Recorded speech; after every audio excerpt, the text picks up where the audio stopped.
Bienvenue en première classe, le balado qui vous convie à explorer divers sujets d'actualité de tout acabit portant sur le style de vie au masculin. Rejoignez-nous 2 fois par mois pour des discussions animées, parfois sérieuses, parfois amusantes, mais toujours pertinentes et intéressantes. En première classe est présenté par Gentologie, le magazine pour gentlemen, et est animé par son éditeur et rédacteur en chef, Normand Boulanger. Sur ce, bonne écoute.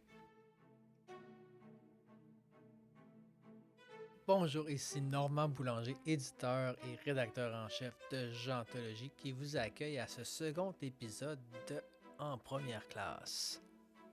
Aujourd'hui, on va parler de comment être un gentleman en 2025. Oui, parce que on vient d'arriver en 2025. Bonne année à vous, chers auditeurs. Et je vous souhaite tout ce que vous désirez. Donc, même si on est un peu après le nouvel an, on aime mieux vous souhaiter des vœux que pas le faire du tout. Donc, revenons à notre sujet là aujourd'hui là, de comment être un gentleman. On pense que c'est super important parce qu'on a vu dans les derniers mois beaucoup de références, que ce soit de références à une autre sorte de classe d'hommes, en fait. Que l'on pense au documentaire Alpha de Simon Coutu à Télé-Québec, qui ont suivi par la suite des invitations à Tout le monde en parle, avec des individus avec certaines intentions et idées rétrogrades par rapport aux femmes. Donc, et sans oublier la droite et l'extrême droite, peu importe. Les deux extrêmes, en fait, qui ont un peu une résurgence et un peu une dérive, un peu dans plusieurs pays, que l'on parle au sud de la frontière, que l'on parle en Europe, dans quelques autres pays.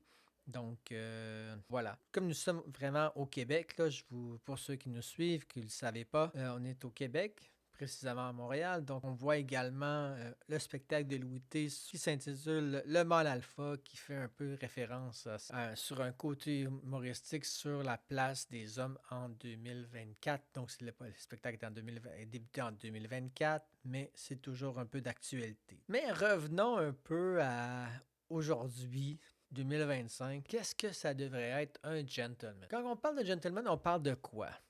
Moi, ma référence, c'est un peu James Bond. J'ai grandi dans les années 70, 80, 90. Et James Bond était pour moi une référence en tant que l'homme un peu gentleman, que l'on pense un peu à son habillement et tout. Très chic, très classe.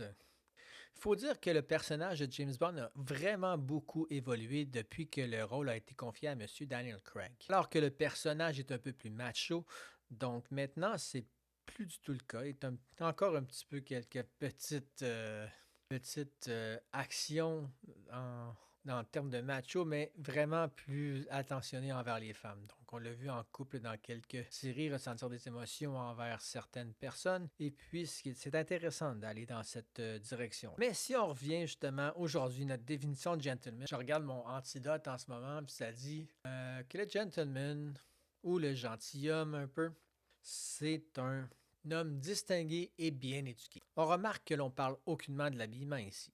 Donc, on parle plus dans les comportements de la personne, on parle de comment elle agit en société.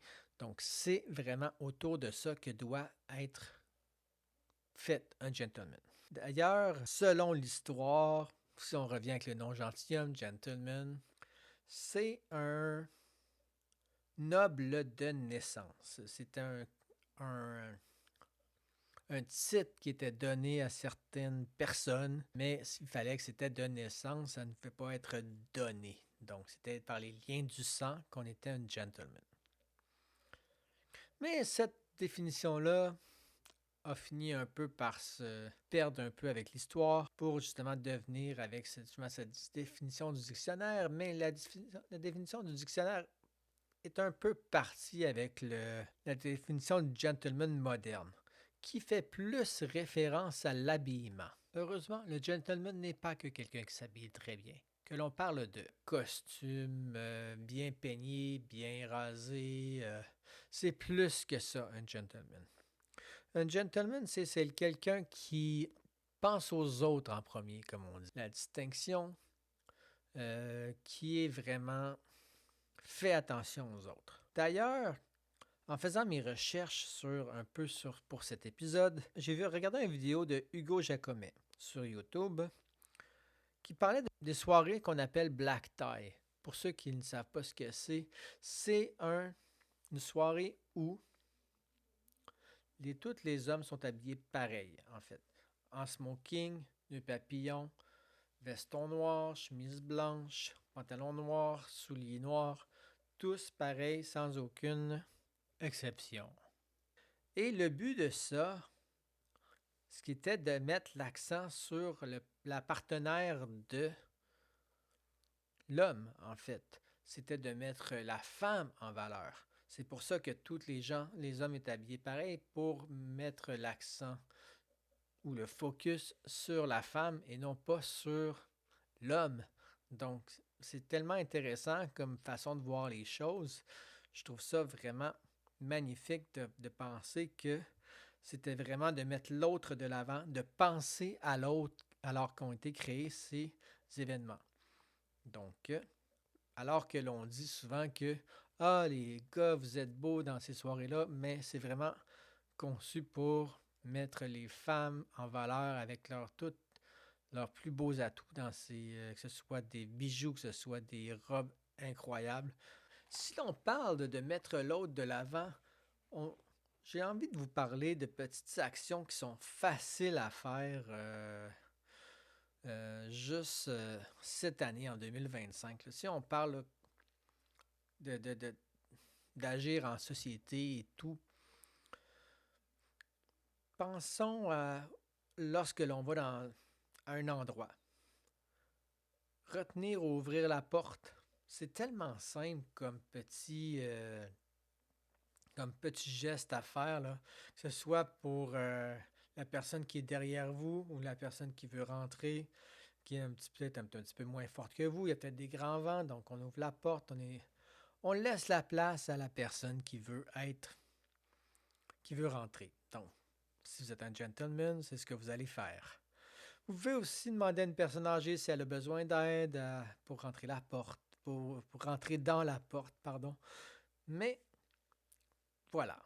Fait que, si on parle justement de porte, lorsqu'on entre et on sort, on voit beaucoup ça dans les métros, dans le métro, c'est que les gens ne laissent pas les personnes sortir avant d'entrer. C'est un peu bizarre parce que ce que ça fait un peu comme un aimant.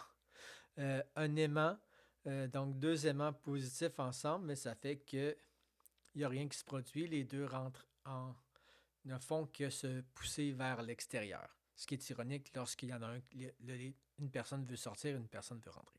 Donc, laissez les gens sortir avant d'entrer, que ce soit dans une pièce, que ce soit dans un métro, que ce soit dans un bus, bref. Parlant de métro et d'autobus, je reviens là-dessus.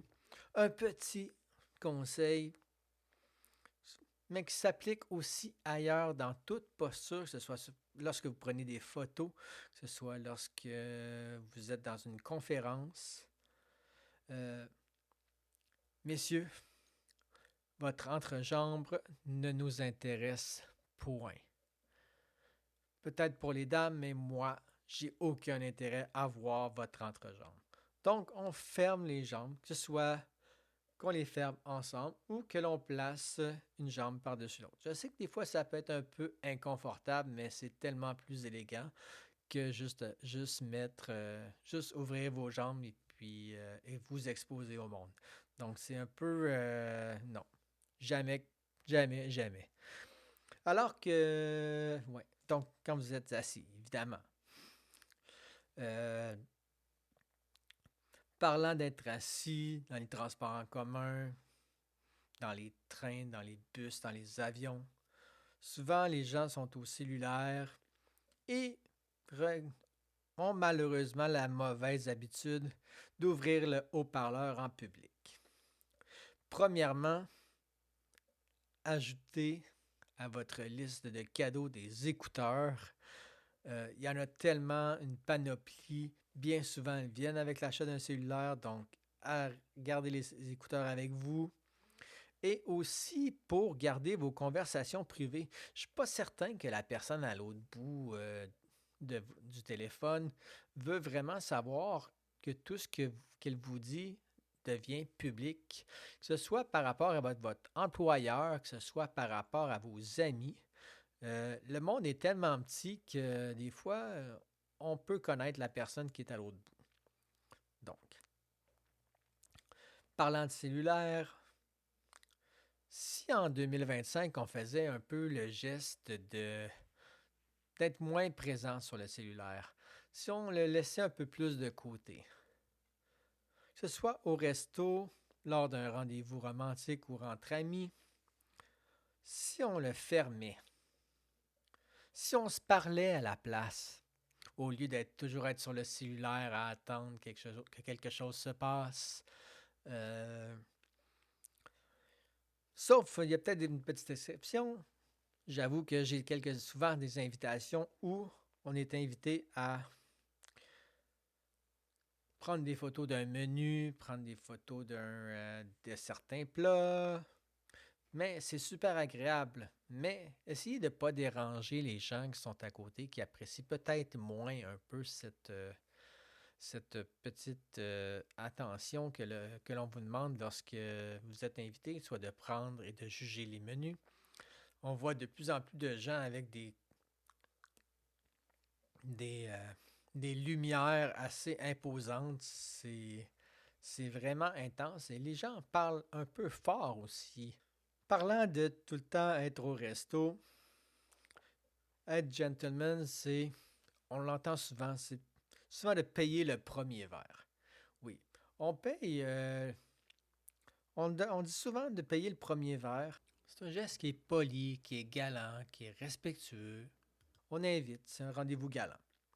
Sauf si la personne qui est avec vous, elle insiste pour le payer, là, n'en faites pas une guerre non plus, là. Laissez-la payer si elle veut payer. Donc. Et une autre règle, vous êtes au restaurant, on enlève chapeau et casquette. C'est un respect pour la personne qui est avec vous, c'est un respect pour le personnel, le chef, les gens qui sont dans le restaurant. C'est quand on rentre à l'intérieur, on enlève son chapeau, sa casquette. On a un article sur Geontologie qui parle de ça. Et puis, c'est un de nos articles les plus populaires. Donc, j'imagine que c'est quelque chose qui dérange plusieurs gens et qui demande un peu plus de respect justement à montrer ce fait d'enlever sa casquette ou son chapeau. Aussi, on va bifurquer vers la mode, mais si vous avez déjà eu un veston, la première fois qu'on vous vend un veston, la personne devrait vous dire, lorsque l'on s'assoit, on détache le veston. C'est tellement plus confortable, c'est plus agréable, vous pouvez respirer, vous ne risquez pas de casser le bouton. Donc, et lorsqu'on se lève, on rattache. Donc, ça devrait être un petit conseil qui est donné par les vendeurs lorsqu'ils vendent un veston à une personne pour une première fois, un veston, un complet.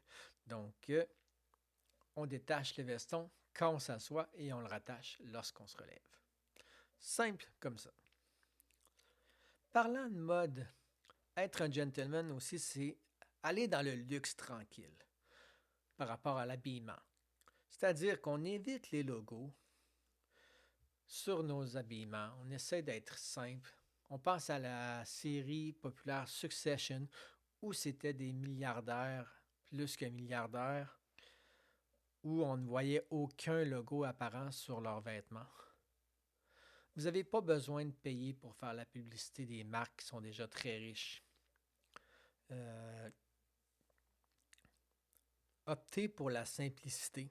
Vous n'avez pas besoin d'avoir les boutons de manchette, la montre puis la ceinture qui arborent les mêmes initiales de la compagnie de mode sur vous. En fait, ce que vous faites à ce moment-là, c'est que vous payez pour faire la publicité d'une certaine marque. Ensuite, des petites choses là, qu'on peut rajouter. On parlait de petites... on était au resto tout à l'heure. Vos mains lors d'un rendez-vous galant, c'est important. Manucure, une fois par mois, on entretient ses ongles minimum. Donc, ça paraît peut-être un peu superficiel, mais c'est tellement important quand la personne qui est avec vous regarde vos mains, regarde la façon dont vos ongles sont coupés. Euh, Est-ce que vous êtes rongé les ongles? Est-ce que vous êtes arrangé les ongles? Donc, c'est peut-être un petit détail juste qui va peut-être faire la différence dans votre soirée. Euh, le parfum, le parfum, trop, c'est comme pas assez. Oui, qu'est-ce qu'il y a de plus désagréable qu'une personne qui sent trop le parfum et puis que vous le sentez un peu quand vous le rentrez dans la pièce? Il faut le sentir lorsque vous êtes juste assez à une bonne distance de la personne. Sinon, c'est trop, ça devient désagréable. Euh, Bref. Et là, tout le monde va sentir votre bleu de Chanel. Donc, on parlait tantôt de la soirée Black Tie. J'y reviens parce que c'est super important de savoir faire son propre nœud papillon. Est-ce qu'il y a de quoi qui est un peu plus, comment dire, qui fait faux qu'un nœud papillon pré-noué? Messieurs, gentlemen, apprenez. C'est pas facile. Je sais, j'en ai un. J'ai encore de la difficulté à faire mon nœud. C'est des apprentissages continus, mais rajoutez rajoutez ces habiletés, ces aptitudes à votre coffre à outils. Donc, parlant d'habillement, justement, ne jugez jamais une personne selon son apparence. C'est super important. C'est vraiment important parce que c'est pas comment une personne est habillée qui va faire que c'est une gentleman ou pas. C'est vraiment quelque chose qui va être plus dans l'attitude, qui va être la façon qu'elle est avec les autres. Donc, voilà. On continue parlant de comment une personne est. Tous les humains sont égaux. Que ce soit le sexe, la race, la couleur, le salaire, tous les humains sont égaux. On a toute la même charpente de base en dessous, peu importe que l'on soit asiatique, que l'on soit de couleur, peu importe, on est tous égaux. Le regretté photographe qui est décédé cette semaine, Oliviero Toscani, a fait une campagne de publicité à l'époque un peu choquante. Pour ceux qui ne savent pas qui est Oliviero Toscani, c'est un photographe de publicité qui faisait des campagnes pour Benetton, des campagnes avec marquantes, un peu parfois choquantes. Et il en avait fait une avec un cœur, avec trois cœurs. Il y avait le cœur d'un noir, le cœur d'un blanc et le cœur d'une personne asiatique, si je ne me trompe pas. Et puis, on voyait que les trois cœurs étaient pareils. Donc, ça montrait vraiment que les gens, peu importe la couleur de leur peau, étaient exactement les mêmes. Donc, il n'y a aucune différence. Parlant de différence, on remarque depuis un peu la pandémie, la recrudescence des théories de complot et tout ça. Un gentleman croit à la science et aux sources fiables, se fie sur des faits vérifiés et vérifiables. C'est vraiment important puisque vous voulez pas avoir l'air un peu fou dans ce que vous dites. Et surtout, quand vous voulez accuser une personne, je dis accuser en parenthèse, dire à une personne qu'elle n'a pas raison, vous ne l'accusez pas sur ce qu'elle est, mais sur les faits qu'elle consulte. Donc, peut-être que vous avez un désaccord avec une personne, ne pas lui dire qu'elle n'a pas raison, mais lui dire que la source qu'elle consulte n'est pas fiable. Donc, je sais que c'est pas évident de ce temps-ci, mais Voilà, c'est un peu comme ça qui est avec toutes les faussetés qui circulent un peu sur l'Internet, que ce soit par des images trafiquées par l'IA ou d'autres. Bref. Et pour ce qui est du gentleman, ne dites jamais que vous êtes un gentleman. C'est jamais vous qui décidez si vous en êtes un. C'est vraiment les gens qui vont dire que vous êtes un gentleman. Les gens vont vous le dire par les attitudes que vous avez, ce que vous dégagez, et c'est super important.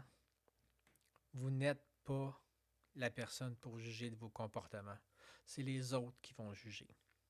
Donc, voilà. On termine un petit peu là-dessus, mais on est en train de travailler sur un guide pour justement les bonnes pratiques des gentlemen qu'on devrait sortir d'ici les 3 premiers mois. Un petit guide numérique. Peut-être même en faire un genre de petit cours, quelque chose comme ça, pour un peu juste pas nécessairement dire aux gens quoi faire, leur dire qu'ils sont pas corrects, mais juste des petits rappels pour leur dire comme ah oui, ça, ok, oui, j'avais pas pensé à ça. Juste des petits rappels comme ça, juste pour être un meilleur humain, mieux agir en société en 2025. Et puis, pour passer à ce qui s'en vient, notre prochain épisode sera le 30 janvier. Je vous garde le sujet un peu secret, mais on va avoir un invité qui va venir nous jaser de quelque chose, un sujet super intéressant. Je garde ça un peu secret, mais ensuite, pour le 13 février, notre 4e épisode, ça va être sur la Saint-Valentin. Oui, comment bien célébrer une Saint-Valentin, comment agir lors d'un rendez-vous, comment on devrait être de meilleurs gentlemen à la Saint-Valentin. Donc, on clôt l'épisode là-dessus. On vous rappelle de nous suivre sur les différentes plateformes, que ce soit Spotify, Apple, Amazon, on est là. Vous pouvez aussi nous suivre sur les réseaux sociaux En Première Classe. Donc, on vous invite aussi à partager l'épisode si vous avez bien aimé.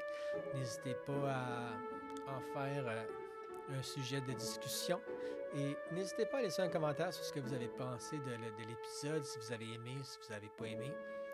Laissez-nous savoir. On est vraiment intéressé de savoir comment vous avez ça. Comment vous pensez être un gentleman en 2025. Donc, merci beaucoup d'avoir assisté d'avoir écouté notre épisode. On est vraiment très choyés de vous avoir à l'écoute. Et puis, bon 2 semaines, chers gentlemen, et à bientôt.